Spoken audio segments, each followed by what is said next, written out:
Hello everybody and welcome to Vigilant Citizen. My name is Josh. Thanks for joining me. This is a bonus episode because it's not on the weekend. I'm doing this during the middle of the week, so that should make it more fun. I don't know why, but it should make it more fun. But I ran across something a couple days ago that I just want to share with all of you because I read it and I laughed and I thought it would just be something fun to share. So my place of work has, in our break rooms, they have the newspaper, which I don't have a subscription to. Why would you pay for fake news? And it was open to, I think, the comics section, but on one other side was one of those advice columns section. And something on this one caught my eye, and I ended up reading this entire, not the whole section, but just this one question.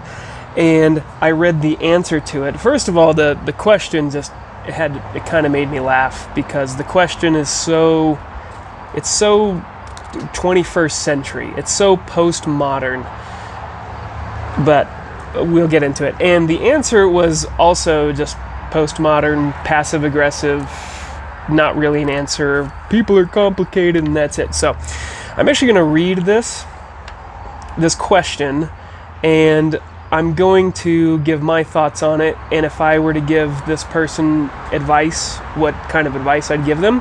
I'm not going to share the advice of the columnist. I'm not going to go into there because it really is useless. It's really wishy-washy, and it has an appeal to authority. We can always call security or call the cops, which is, what an advice columnist would say. So, sorry, I heard somebody talking out there. So, anyway, here we go. I'm going to read this. Dear so-and-so, last night my girlfriend and I were in a pub enjoying some Irish music. Calls it a pub. This guy from Britain? Irish music, so maybe it's an Irish pub, right? Okay, sure. Last night my girlfriend and I were in a pub enjoying some Irish music. A man came over and asked if he could borrow my girlfriend. I told him that I didn't own her and it was up to her. He proceeded to lead her to the band area where no one else was dancing. She didn't want to dance with him, pulled away from his grip, and came back to where I was standing. He followed her and got a little too close to us for my liking. I told him to buzz off. I had to raise my voice and get in his face. My better half proceeded out the door. We were getting ready to go home anyway. Then we had an argument. She told me that I didn't have to react this way because she had it under control. I disagree. I realized the guy was drinking, but it gets my goat that he didn't ask any of the many single women there to dance and instead went up to a woman who was obviously with someone. I apologized to my girlfriend, and within a short time we were passionate with each other. Now I'm totally confused. She assured me that in the future she would let me know if she felt threatened. I don't understand women, and I'm no kid. Should I have let all of this go? Sincerely, confused. And the answer that is provided is people are complicated, and it just kind of spirals downward from there. So, a couple things jump out at me straight away.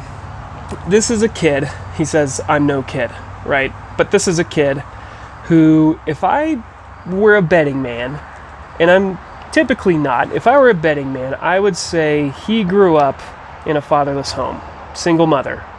And that's the kind of environment that he grew up in. Because there are hints of postmodernism in here.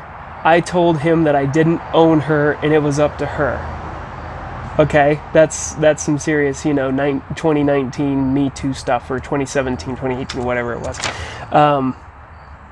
But there's also hints of traditionalism in here, and this guy is just confused. The hint of traditionalism is, obviously getting in the other guy's face, sort of defending his girl, and calling her his better half. So there's this guy is confused, and what he doesn't understand is that women aren't direct, and all of her behavior was indirect.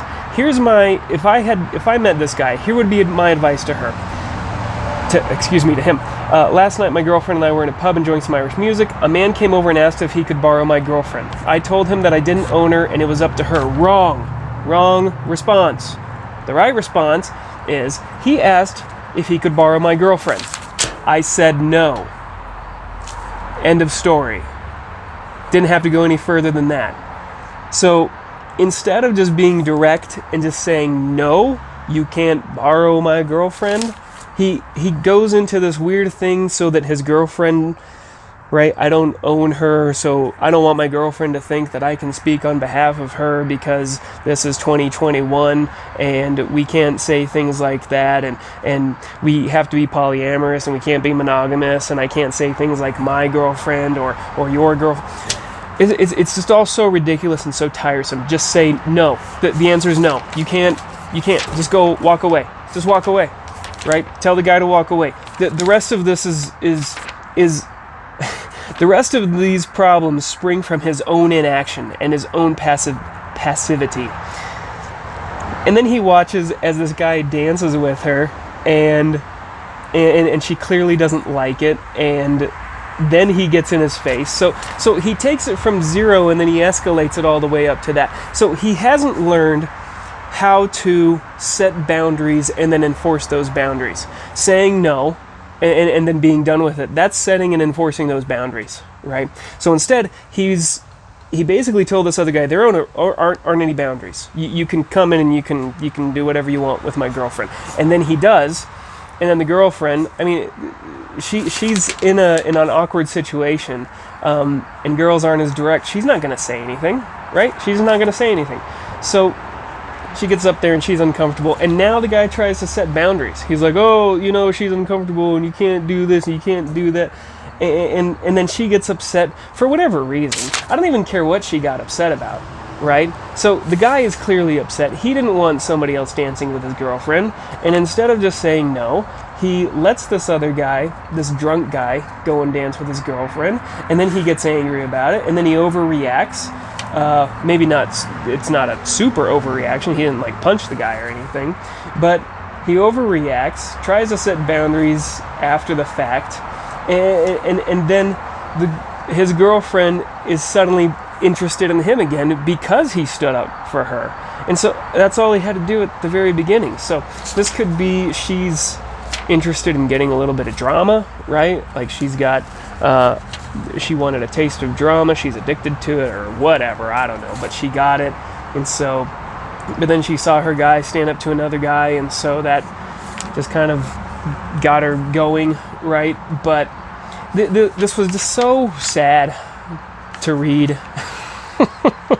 Here is somebody who's just been, he feels the right and proper urges of masculinity and how we were built and how God built us or nature built us.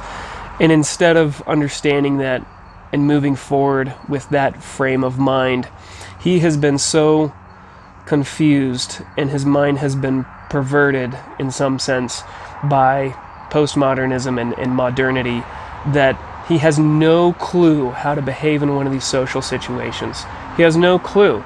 He just doesn't even know what to do. He doesn't know how to just stand up for himself or for his girlfriend. And I'm going to say it that way. His girlfriend. Yeah, I get it. Nobody owns people these days, whether you write it on paper or even in history. Nobody has ever owned anybody else. You can on paper, but when it comes to natural rights and God-given rights, you don't own anybody, right? You can pretend like you do and you can move forward like you do. That's a completely different conversation and the problems that arises there, obviously. Pure evil when you try to own somebody else in that manner. But I mean, we've gotten to this point where he feels a stronger desire to justify himself to the woke crowd than to actually just stand up for his girlfriend in this moment and just say, no, we're having a nice evening, buzz off, get out of our face. And that's it. That's all he had to do. It's sad. It's unfortunate, and I blame TV. I blame TV, I blame government, I blame schools, I blame colleges, I blame women, I blame men. Our society is just so, it's so broken right now, and this is just an example of it. And the answer comes from a woman who continues offering indirect platitudes and things on, you could call security. I mean, why call in authority when you can just handle it yourself, right?